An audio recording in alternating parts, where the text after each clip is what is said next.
Hey everybody, welcome to another episode of the show. I'm your girl Natasha Molina, and joining us today with her 7-track album Experimento is Sara Ontaneda. So let's give her a big warm welcome. Sara, how are you? Good, I'm good. How are you?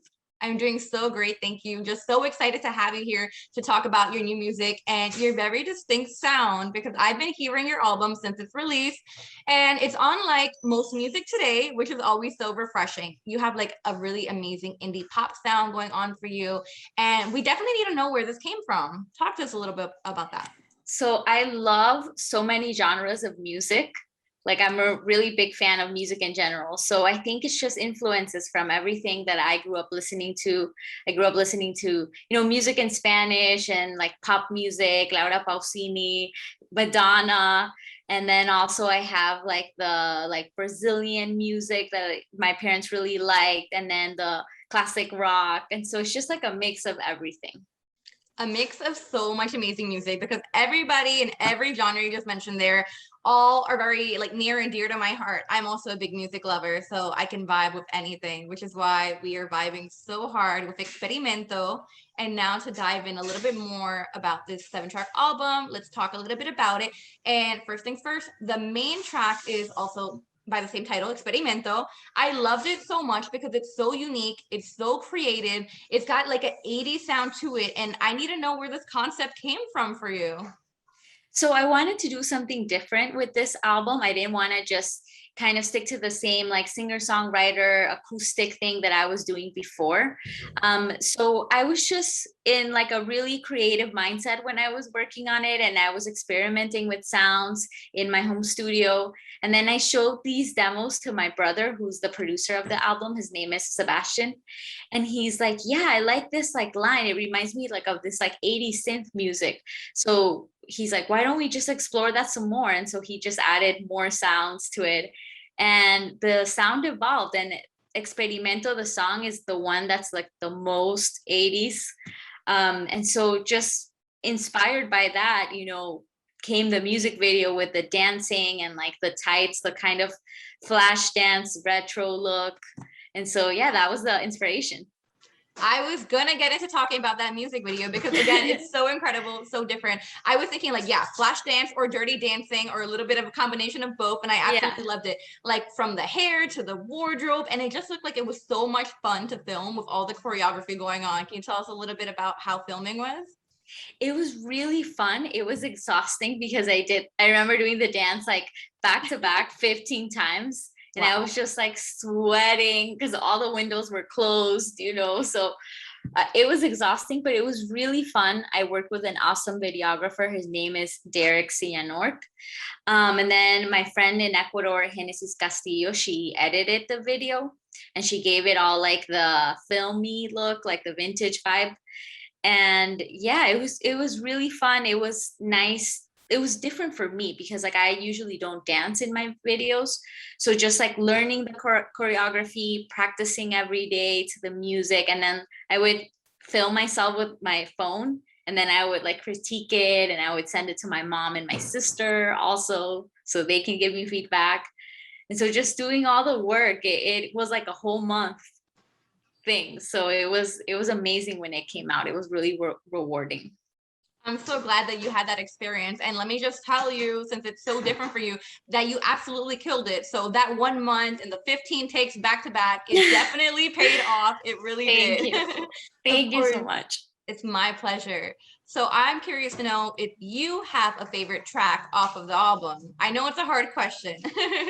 It is a hard question, I think, but I think that because Experimento was so different for me, I would definitely say Experimento is the favorite, even though I feel like the whole album in itself is an experiment, and that's why like the title came to be. It's also, so the way that me and my brother kind of like structured it is that we're going by different decades. So gold is like the more 60s, 70s, and then separated by the sea is more 70s, and then comes Experimento, which is 80s, and then we have like Ojos Biblioteca, which is like early 2000s, kind of like that indie rock vibe. And so so yeah, like we structured it that way. And yeah, it's an experiment. It just blows my mind to hear like the concept of the album. Like when I was first like running through hearing it the first time, I was like, wow, there really is nothing like this. And then hearing you talk about it and like the structure of it, obviously, you know, going from decade to decade, again, nobody else has really done something like this. So I'm so happy to hear your modern twist to like some classic sounds and beats. You're really amazing at it. And I just am so thankful to have this album in my life now. Oh, thank you. Thank you. I'm glad you liked it. And yeah, I love talking about like the concept. Sometimes, you know, you don't have the chance, or like you see something in Spotify and you kind of wish you knew like the artist concept behind it. Definitely. So I'm so glad that we get to introduce you to the rest of the world now, a lot more people. And for those who don't know you, Sara, I just want to mention that you are Ecuadorian American. I have to mention that because yes, I'm Ecuadorian. So I also wanted to talk about the fact that the album is in Spanglish. You've got those Spanish songs, you got the English, and just like a mix. I mean, obviously growing up, you know, in a Latino family, but then also growing up, as you said, in New York City, it's just like both of your cultures combined. So yes, talk yes. about that. Yeah, so definitely I grew up very bilingual and like so I actually spent a lot of time in Miami in my childhood. I lived there 8 years. And then I've only been in New York now for 6 years, but I feel like there's some similarities. And for sure it's like you feel that part, that Latin side of you comes out very often. And I like to represent it, you know, like I like to be present with it. I like to compose in Spanish, and I also like to compose in English. I feel like I don't usually think when I'm songwriting like, oh, I'm gonna, you know, stick to this language, or if the idea comes naturally in English, then we just stick to that. And yeah, it was interesting moving back and forth in my childhood. It was challenging at times because I felt like I had to start over. And like when my family moved from Miami to Guayaquil, Ecuador, I felt like, you know, I had to make new friends. And like, I remember at that time, my Spanish wasn't so good. So I had to like, you know, get my Spanish better. And then, but it was also like a learning moment. And it was like when I discovered that I wanted to do music professionally, because I started to go to conservatories there and take lessons. And so I think that every move that my family has made has like left me something valuable for sure. Yeah, it sounds like it definitely shaped you not only into the person you are, but of course the artist you are as well. Yes. So I want to hear about that moment that you knew you wanted to pursue music as a career, since you already got into talking about it a little bit. So I think in high school, when like people are talking about like, oh, what college are you going to go to? What are you going to apply? And so I for sure was thinking, well, I have to do music because that's what I really want to do.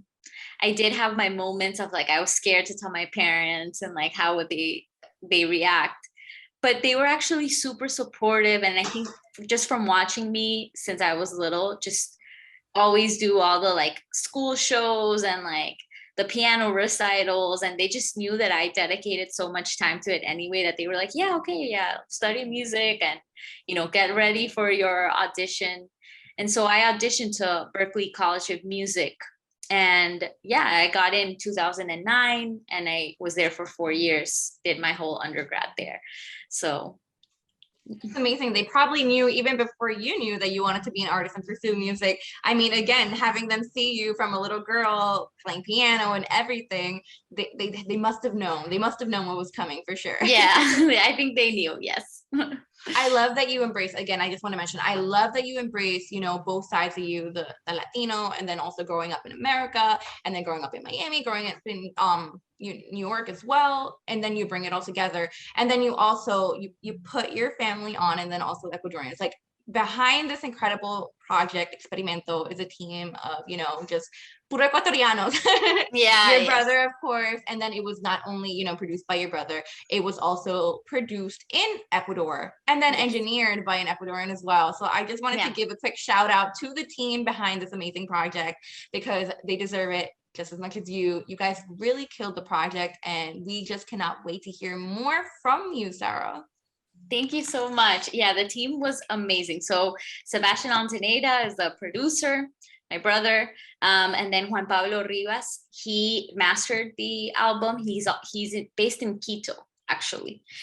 And then the musicians were based here in New York, but they're amazing. So Haley Lamb played the keys, Fabio Rojas played drums, and then Akos Forgax played bass. I also have a guitarist that recorded remotely. His name is Rodolfo Peralta. He recorded in Ecuador, and same with Lisbeth Bararaco, who's also Ecuadorian. She played there as well.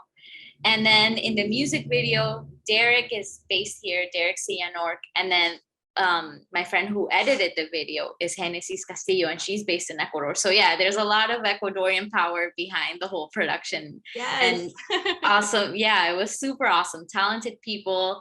And I think in Ecuador, every time I go to visit, there's just so many musical projects and musicians, and they're getting a lot more recognition. And there's just a lot of people working in the arts, a lot of people. So I see like a boom, a cultural boom there. Somos creativos. I mean, come on, it runs in us. Sí. Yes. Así So es. for all of your existing fans, Sarah, and all of the new fans who are going to be discovering you through this video, I want you to give a quick message to them about, yourself, whatever you want them to know, but also tell us what the message you want Experimento to deliver is. So the message that I want is for people to just trust their instincts and follow their dreams. That's really the whole message behind Experimento, is to learn to listen to yourself. And I hope everyone enjoys it, enjoys each one of the 7 songs, and it leaves, I don't know, some inspiration in you. And yeah, thank you so much for listening. It's such a pleasure, Sarah. We can't wait to hear new music from you. But for now, Experimento will be on repeat from me, and I'm sure everybody watching as well. Thank you so much for all of your time today. Thank you so much, Natasha.